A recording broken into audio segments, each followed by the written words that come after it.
സുന്ദരനായ താടിക്കാരൻ Karl marks സാഹിബിന് സുന്ദരിയായ Engels മദാമയിൽ മീനമാസത്തിലുണ്ടായ ഉണ്ണിയാണ് Lenin, ഉണ്ണി Lenin. ആ ഉണ്ണി വലുതായി വിവരം വെച്ചപ്പോ സായിപ്പും മദാമയും ഈ വലുതായ ഉണ്ണിയും കൂടി ഒരേ മേശപ്പുറത്തിരുന്ന് എഴുതാൻ തുടങ്ങി. സായിപ്പിന് കൈ കിഴക്കുമ്പോൾ മദാമ എഴുതും, മദാമയ്ക്ക് കൈ കിഴക്കുമ്പോൾ ഉണ്ണി ലെനിൻ എഴുതും. അങ്ങനെ അവര് 3 പേരും കൂടി കൈമാറി കൈമാറി എഴുതി ഉണ്ടാക്കിയതാണ് ദസ് ക്യാപിറ്റൽ, 10 കൽപ്പനകൾ. എന്താ ഇവിടെ? അല്ല, സഖാവ് വരാൻ വയ്യപ്പോ അറിവുള്ളവർക്ക് അറിവില്ല. തന്റെ അറിവ് ഇവിടെ പകരണ്ട, അവിടെ ഇവിടെ അല്ലേ? കൊടികൊണ്ട് കുത്തിയതല്ല. സഖാക്കളെ, നമ്മൾ ഒന്നിച്ച് ചോദിച്ചപ്പോൾ, ഉറക്കെ ശബ്ദിച്ചപ്പോൾ ന്യായമായ കൂലി തരാൻ മുതലാളിമാർ തയ്യാറായി. ഈ സമരവീര്യം, ഈ വർഗബോധം, അതാണ് നമ്മുടെ ശക്തി. അത് നമ്മൾ കാത്തു സൂക്ഷിക്കണം. സഖാവേ, ഞങ്ങളുടെ കാര്യം, ഈ പെണ്ണുങ്ങളുടെ കാര്യം മുതലാളിമാരെ കൊണ്ട് പൊറുതി മുട്ടിയിരിക്കുക.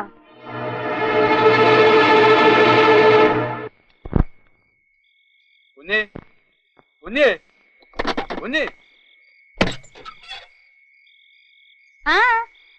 എന്താ വേണം കുഞ്ഞിക്ക്? എന്നാ വേലയെ കാണിച്ച് മുതലാളി കളപ്പരെ കാത്തിരിക്കുക. മുതലാളി കളപ്പര ഇരിക്കത്തേ ഉള്ളൂ, ചോദിക്കാനും പറയാനും ഞങ്ങൾക്കിപ്പോ ആളുണ്ട്. എങ്ങാണ്ടൊന്നു വന്ന ഒരുത്തനെ കണ്ടോണ്ട് നീ ഒന്നും നെഹളിക്കരുത്. മുതലാളിയുടെ സ്വഭാവം അറിയാമല്ലോ. എന്നോട് അത്രയ്ക്കങ്ങ് പൂതിയാണെങ്കിലേ പകൽ വെട്ടത്ത് നാട്ടുകാർ കാങ്ക കഴുത്തിലൊരു ചരടും കെട്ടി എന്നെ പൊറപ്പിക്കാൻ പറ തമ്പ്രാനോട്. എന്ന് പറഞ്ഞിട്ട് നായിന്റെ മോളെ നീ അല്ലേ?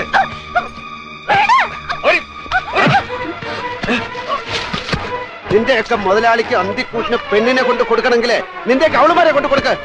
കുഞ്ഞി, എന്റെ കാരണത്തിൽ അടിക്കാൻ അടിക്കാൻ അടിക്കാൻ.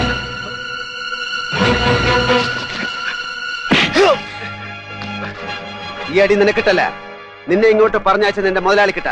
ചെന്ന് പറഞ്ഞേരെ, തമ്പ്രാക്കന്മാരുടെ കളപ്പുരയിൽ കൂട്ടുകിടക്കാൻ പാടത്ത് പണിയുന്നവരുടെ കൂട്ടത്തിൽ നിന്ന് ഒരു പെണ്ണിനെ പോലും ഇനി കിട്ടില്ലെന്ന്. പോയി കിടന്നോ.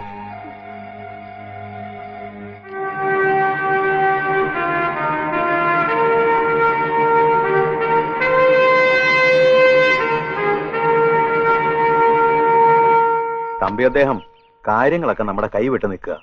കമ്മ്യൂണിസ്റ്റ് പാർട്ടി ഇവിടെ മാത്രമല്ല, നാട്ടിലെല്ലായിടത്തും തലപൊക്കി കഴിഞ്ഞു. അതുകൊണ്ട് അവനെ തല്ലാനും കൊല്ലാനും ചെന്നാൽ പ്രശ്നം കൂടുതൽ വഷളാകും. അവനെ ഇവിടെ നിന്ന് അങ്ങോട്ട് ഒഴിവാക്കണം. ഇതാ വരുന്നുണ്ട്. അപ്പൊ ഞാൻ പറഞ്ഞതുപോലെ നേതാവ് ഇന്നലെ കൊടുത്തയച്ച അടി ഇവിടെ കിട്ടി. എനിക്കൊരു സ്വഭാവമുണ്ട്. ആരെങ്കിലും ഇങ്ങോട്ടൊരു സമ്മാനം തന്നാൽ ഞാൻ ഒരു സമ്മാനം തിരിച്ചു കൊടുക്കും. അത് കൊടുത്തയക്കില്ല, നേരിട്ട് വിളിച്ചു കൊടുക്കണം. അതിനാ ഇവിടെ വിളിപ്പിച്ചത്. അതായത് കണ്ടോ, എന്റെ വീട്ടു സാമാനങ്ങൾ മുഴുവൻ അടിച്ച് നശിപ്പിച്ചു, വീട്ടിലെ പെണ്ണുങ്ങളെ ആക്രമിച്ചു, തുറുവിന് തീ വെച്ചു. ഇതെല്ലാം ആരാ ചെയ്തത്? നേതാവ്. നേതാവ് തന്നെ. മുതലാളിയെ കയ്യേറ്റം ചെയ്തു, ദേഹോപദ്രവം ഏൽപ്പിച്ചു. പോലീസിനെ വിവരം അറിയിച്ചിട്ടുണ്ട്. അവരിപ്പോ വരും. കൊള്ളാം, മുതലാളിമാരുടെ ബുദ്ധി കൊള്ളാം. ഭവനഭേദനം, തീവച്ച് നശിപ്പിക്കൽ, കൊള്ള, കയ്യേറ്റം. ഇനി ഞാനായിട്ട് എന്തെങ്കിലും ചെയ്യണ്ടേ?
വിലങ്ങ് വെക്കണം. കുറ്റവും വകുപ്പൊക്കെ നേരത്തെ തീരുമാനിച്ചല്ലേ വന്നിരിക്കുന്നത്. കള്ളക്കേസിൽ കുടിക്കുന്നതുകൊണ്ട് എന്റെ കൈകൾക്ക് ഇപ്പം നിങ്ങൾക്ക് വിലങ്ങ് വെക്കാം. പക്ഷെ കുട്ടനാടൻ പാടങ്ങളിൽ അന്യായം വിതച്ചും കൊയ്തും തിന്റേക്ക് പത്തായപ്പുരകൾ നിറയ്ക്കാമെന്ന് കരുതണ്ട. പാടുപെട്ട് പണിയെടുക്കുന്ന തൊഴിലാളി വർഗം ഒരുമിച്ച് കൈ ഉയർത്തി മുദ്രാവാക്യം വിളിച്ചാൽ തകർന്നു വീഴുന്ന അടിസ്ഥാനം ദ്രവിച്ച പഴകിയ മൺകോട്ടയാണ് മുതലാളിത്തം. ഓർമ്മയിരിക്കട്ടെ, ഞങ്ങൾക്ക് നഷ്ടപ്പെടാൻ ഇതുപോലെ അന്യായത്തിന്റെ കുറെ കൈവിലങ്ങൾ. പക്ഷെ കിട്ടാനുള്ളത് മനുഷ്യാവകാശത്തിന്റെ പുതിയൊരു ലോകം.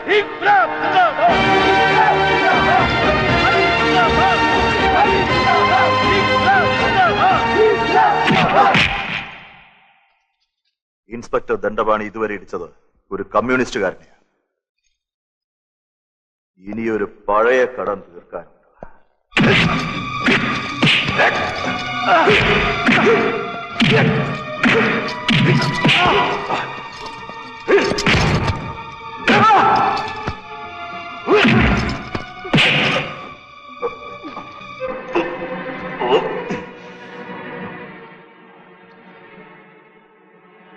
മതിയായ സഖാവ് ശ്രീധരന്റെ ഭാര്യയെ മാനഭംഗപ്പെടുത്തി കൊന്ന് കടലെറിഞ്ഞ ഇൻസ്പെക്ടർ ദണ്ഡപാണി അന്ന് ശിവനടിച്ചത് കൈകൾ വിലങ്ങിലിട്ടല്ല, ആണുങ്ങളെ പോലെ നേർക്ക് നേർക്ക്. ധൈര്യമുണ്ടെങ്കിൽ അയച്ചിട്ട് താഴെ നേടിക്ക്. അയച്ചു വിടാൻ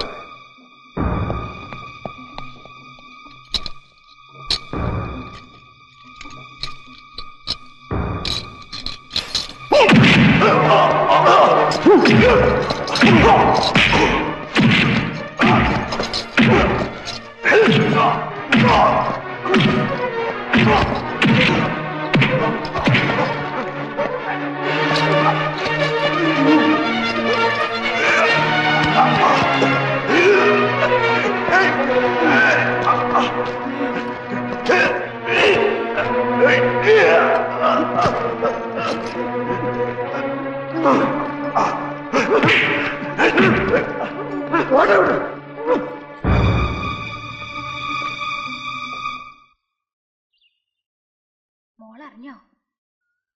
നമ്മുടെ ശിവനെ അറസ്റ്റ് ചെയ്ത് ഇവിടെ കൊണ്ടുവന്നിട്ടുണ്ട്. ശങ്കരനാ പറഞ്ഞത്. കണ്ടമാനം ഇടിയും കൊടുത്ത് ലോക്കപ്പിൽ ഇട്ടിരിക്കുക.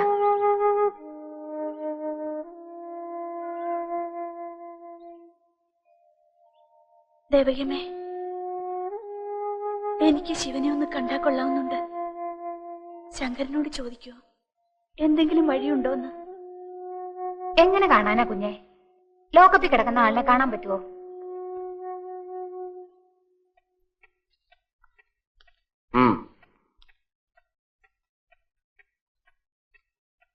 എന്താ?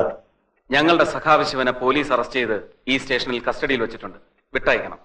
സഖാവ് ഹീസ് എ ക്രിമിനൽ. കുട്ടനാട്ടിൽ ഒരു പ്രമാണിയെ വധിക്കാൻ ശ്രമിച്ചു. നോ, പോലീസ് ഫ്രെയിം ചെയ്ത കള്ളക്കേസാണ്. കള്ളക്കേസ്? അതെ, തൊമ്മിച്ച മുതലാളി വീട്ടിൽ വിളിച്ചു വരുത്തി ചതിക്കുകയായിരുന്നു. സാക്ഷികളുണ്ട്.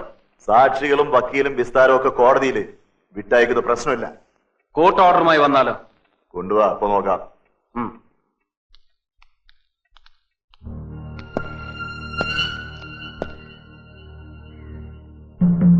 സാർ,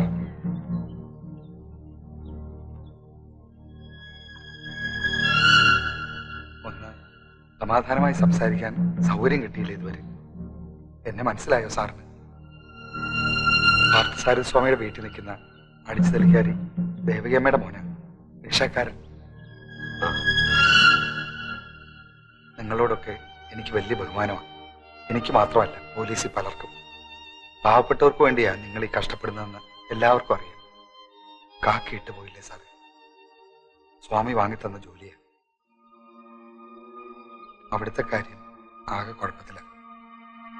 കാര്യമൊക്കെ സ്വാമി അറിഞ്ഞു. സ്വാമി മോളെ ഒരുപാട് തല്ലി. അപ്പം ഒരുതരം വീട്ടുതടങ്കലില്ലാന്ന് അമ്മ പറഞ്ഞത്. ചായയോ വീഡിയോ വല്ലതും വേണോ? വേണ്ട. എന്തെങ്കിലും ആവശ്യമുണ്ടെങ്കിൽ പറഞ്ഞാൽ മതി. ശരി.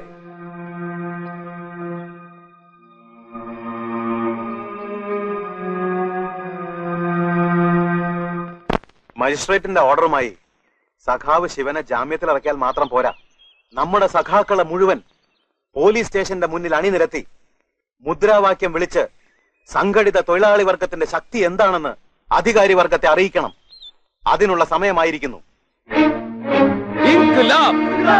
കമ്മ്യൂണിസ്റ്റ് പാർട്ടി സിന്ദാബാദ്. സിന്ദാബാദ്. കമ്മ്യൂണിസ്റ്റ് പാർട്ടി സിന്ദാബാദ്.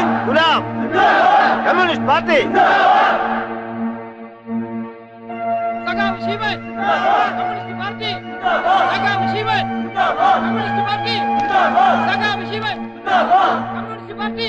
സഖാവ് ശിവൻ കമ്മ്യൂണിസ്റ്റ് പാർട്ടി. സഖാവ് ശിവൻ കമ്മ്യൂണിസ്റ്റ് പാർട്ടി.